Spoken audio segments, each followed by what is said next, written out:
तो दोस्तों इस समय की पहले बड़ी अपडेट हम आपके सामने रखेंगे। जी हाँ दोस्तों, बीएड रिजल्ट पर लगातार रोक जारी है और वेस्ट बंगाल के न्यू टेट नोटिफिकेशन से पीआरटी में बीएड बाहर हो गया है। जी हाँ दोस्तों, एक नया नोटिफिकेशन जारी किया गया है टीईटी पेपर को लेकर। यहाँ से भी दोस्तों बीएड को प्राथमिक शिक्षक भर्ती से बाहर कर दिया गया है। आप देख सकते हैं हर जगह दोस्तों डीएलएड का नाम लिखा, diploma in elementary education DElEd. ठीक है, मतलब दोस्तों यहाँ पर भी डिप्लोमा लिखा है, तो हर जगह आप डिप्लोमा देख पाएंगे, लेकिन बीएड को प्राथमिक शिक्षक भर्ती में मौका नहीं मिल रहा है। ठीक है, बीपीएससी जारी करेगा पीआरटी में सिर्फ डीएलएड वालों का परिणाम। जी हाँ, ये भी एक बड़ी अपडेट है। तो देखिए आपकी फाइनल कट ऑफ क्या जा सकती है। बच्चे बहुत ही ज्यादा परेशान है, लेकिन आपको बता दें बिहार टीचर रिक्रूटमेंट आरक्षण का लाभ लेने के लिए यूपी के अभ्यर्थियों ने बनाए फर्जी प्रमाण पत्र, प्रशासनिक महकमे में हड़कंप मचा है। ठीक है, देखिए हमने आपको बताया था कि रिजर्वेशन जो कैटेगरी होगी, आरक्षित वर्ग होगा जो बिहार में, मतलब पहली दो कैटेगरी को छोड़ दे, बाकी जितने भी आरक्षित वर्ग हैं इनके लिए कट ऑफ सिर्फ पासिंग मार्क के आसपास हो सकती है। जी हाँ दोस्त, अगर आप पास हो रहे हैं तो आपकी नौकरी लगभग कंफर्म मान सकते हैं। अब देखिए जो एससी और एसटी कैटेगरी है, ये देखिए ये लास्ट में 4, ठीक है ना, इसमें दोस्तों 38.4 नंबर की मिनिमम पासिंग है। अगर आप इतने नंबर भी ले आ रहे हैं तो हो सकता है कि आपकी नौकरी कंफर्म हो जाए। ठीक है, क्योंकि इस कैटेगरी में ज्यादा बच्चे आते नहीं हैं। और देखिए इस कैटेगरी के कुछ ना कुछ बच्चे डेफिनेटली यूआर कैटेगरी में भी क्वालिफाइड होंगे। अब आपको बता दें यूआर कैटेगरी की जो कट ऑफ बनेगी वही दोस्तों अदर स्टेट के लिए भी कट ऑफ मानी जाएगी।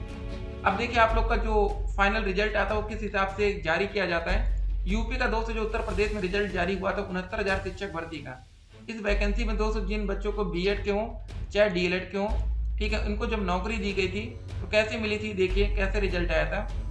रिजल्ट में आपका नाम लिखा रहेगा, नेम ऑफ कैंडिडेट, आपके पिताजी का नाम रहेगा, डेट ऑफ बर्थ आपका रहेगा, जेंडर मेल या फीमेल, कैटेगरी दोस्तों कास्ट यहाँ पर लिखी रहेगी कि ओबीसी के हैं, एससी के हैं, जनरल के, ईडब्ल्यूएस, स्पेशल अगर कोई रिजर्वेशन होगा तो वो यहाँ पर लिखा रहेगा, जैसे physical handicap, ex serviceman, freedom fighter, dependent. ठीक है, और आपका यहाँ पर नंबर से होगा यहाँ पर जैसे, ठीक है, गुणवत्ता था, और यहाँ पर दोस्तों सिलेक्शन कैटेगरी, ये इंपॉर्टेंट बात है। देखिए दो चीजें इंपॉर्टेंट है। एक तो दोस्तों सिलेक्शन कैटेगरी का मतलब ये है अगर कोई बच्चा ओबीसी कैटेगरी का अच्छे नंबर ला रहा है तो उसका जो सिलेक्शन का कैटेगरी जनरल भी हो सकता है। ठीक है ना, और जेंडर आप समझ गए, फीमेल के लिए अलग से सीटें निर्धारित है, मेल के लिए अलग से है। और एक बात और ध्यान रखिए, जो यहाँ पर डेट ऑफ बर्थ है, नंबर सबके 266.48 यहाँ पर सबके देख रहे हो सेम है, लेकिन यहाँ पर 1988 जिसका डेट ऑफ बर्थ, मतलब जो जितना ही ज्यादा उम्र में बड़ा होगा उसको नौकरी उतनी ही पहले मिलेगी। सिंपल सी बात समझ लीजिए, अगर आपका कोई साथी 30 साल का है और आप 35 साल के हैं तो पहले नौकरी किसको मिलेगी, 35 साल वाले को, भले दोनों के 45 नंबर क्यों ना हो, नंबर सेम है लेकिन नौकरी किसको मिलेगी, 35 साल वाले। ठीक है ना, ये समझ गए आप लोग। अब देखिए एक और सवाल अभी देखिए हमने सोशल मीडिया पर पूछे आपसे यूट्यूब के माध्यम से, सर्वप्रथम हिंदी दिवस कब मनाया गया। जी हाँ दोस्तों, पहले आज हिंदी दिवस है तो इसकी ढेर सारी शुभकामनाएं, लेकिन यहाँ इंपॉर्टेंट बात यह है कि मतलब देखिए 14 सितंबर 1950 84% बच्चों ने कहा, 14 सितंबर 1947 9% छात्रों ने कहा, एक या एक से अधिक या कोई ने 2%। और दोस्तों जिन बच्चों ने सही आंसर दिया कि सर्वप्रथम हिंदी दिवस जब मनाया गया था वो डेट थी 14 सितंबर 1953, मात्र 5% बच्चे हैं। ठीक है, कहने का मतलब दोस्तों क्या है कि 95% बच्चों का आंसर गलत था। ठीक है ना, अब देखिए वही चीजें होती हैं, आप लोगों को लगता है कि भैया पेपर ये आसान क्वेश्चन में आएगा, ये तो नहीं कहेंगे ना कि यूपीएससी लेवल का क्वेश्चन है। ठीक है, देख सकते हैं इसके बारे में थोड़ा सा जानकारी आपको दे दे, क्योंकि आज इंपॉर्टेंट डे भी है हमारे लिए, हिंदी दिवस।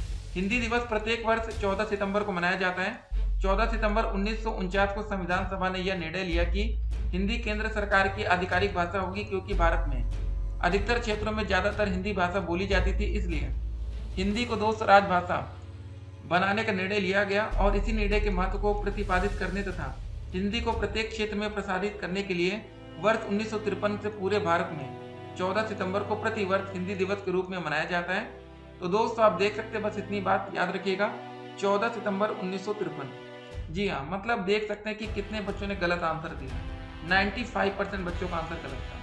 तो उसी तरह दोस्तों आप लोग को जो कट ऑफ को लेकर देखकर आपको डर लग रहा है ना कि सर जी कट ऑफ बहुत हाई जा सकती है, देखिए कुछ न्यूज चैनल के माध्यम से अपडेट आई थी कि 14 सितंबर को रिजल्ट जारी हो सकता है। पटना से मतलब अपडेट थी कि 3,90,000 अभ्यर्थियों को राहत नहीं मिली। 3,90,000 कौन से छात्र हैं, ये बीएड के छात्र हैं। ठीक है, इन बच्चों को राहत नहीं दी गई है।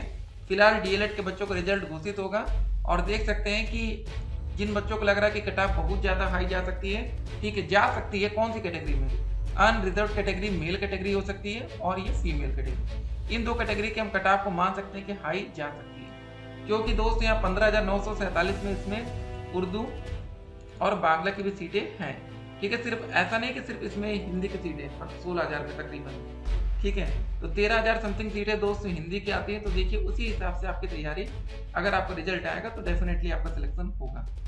एक और इम्पॉर्टेंट बात ये थी कि इस भर्ती में जो बच्चा नौकरी नहीं पाएगा 1 to 5 में, उनको बड़ा झटका लगेगा, क्योंकि अब दोस्त जो अक्टूबर में अगले महीने विज्ञापन आ रहा शिक्षक भर्ती का, उसमें प्राथमिक शिक्षक भर्ती के लिए विज्ञापन नहीं होगा जूनियर के लिए 6 to 8। उसमें भी दोस्त डीएलएड के बच्चे आवेदन कर पाएंगे, बीएड के बच्चे आवेदन कर पाएंगे। देखिए इसमें बीएड के बच्चे भी आवेदन कर पाएंगे।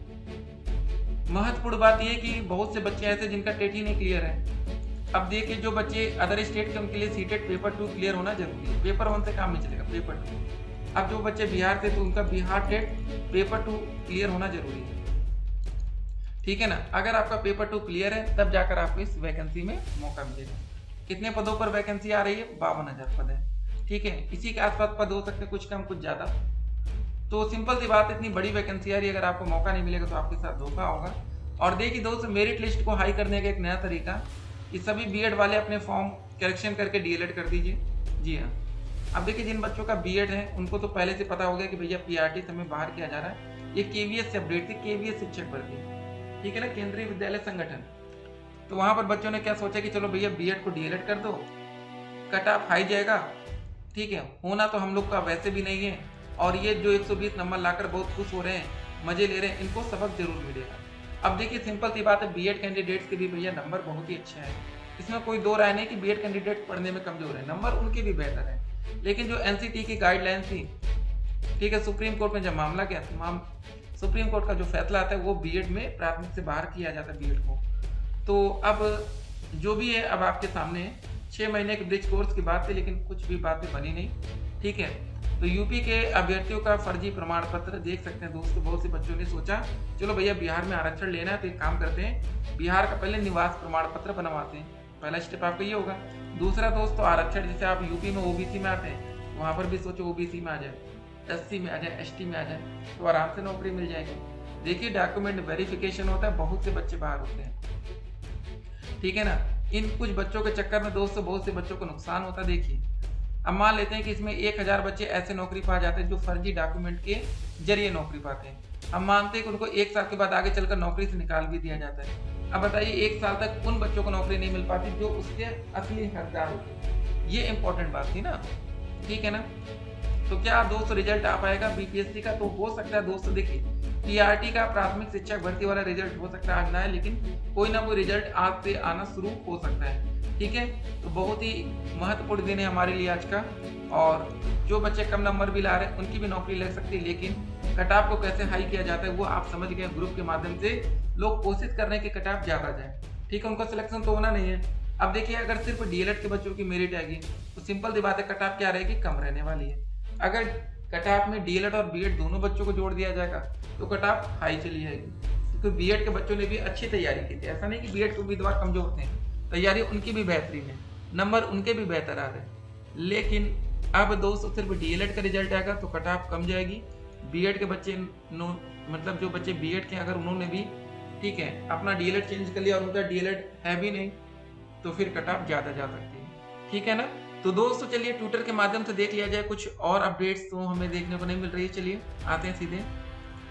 तो ये दोस्तों देखिए हमने जो सवाल पूछा था यूट्यूब पर, लगभग 50 मिनट होने को आए हैं। अब तक देखिए कितने बच्चों ने वोट किया है, ठीक है। इसको जरा सा रिफ्रेश करके देखते हैं, आपके सामने लाइव देखा है। तो अब तक 3000 से ज्यादा बच्चों ने वोट कर दिया, और आप देख सकते हैं कि चलिए अब कम से कम 1953 वाला परसेंटेज 5 से 6% हुआ, बढ़ रहा है। लेकिन ये दोस्तों गलत वाले विकल्प पर इतना ज्यादा टिक हो रहा है, गजब है, ठीक है ना। तो चलिए यहाँ पर भी हम सही आंसर भी अपडेट कर देते हैं, ठीक है। यहाँ कमेंट में अपडेट कर देते हैं, नहीं तो काफी बच्चे गलत को ही टिक करते चलेंगे। देखिए दोस्त यहाँ बच्चों का कमेंट भी क्या है, इसको भी जरा देखते हैं। यहाँ पर देख सकते हैं बीटेड ओनली बिफोर बीटेड नेक्स्ट वैकेंसी हैं।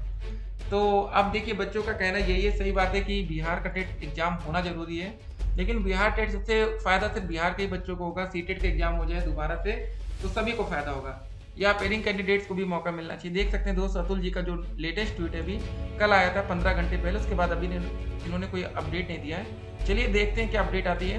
बिहार के ऑफिशियल वेबसाइट दोस्त देख सकते हैं, यहाँ पर बिहार का हमारा रिजल्ट पब्लिश किया जाएगा। तो बिल्कुल तैयारी है हमारी दोस्तों। आज 14 तारीख है, 13 तारीख तक की यहाँ लेटेस्ट अपडेट आई है। तो जल्दी दोस्त यहाँ पर कुछ अपडेट हमें देखने को मिल सकती है, तैयार रहिए। फिर मिलते हैं, stay connected, have a nice day.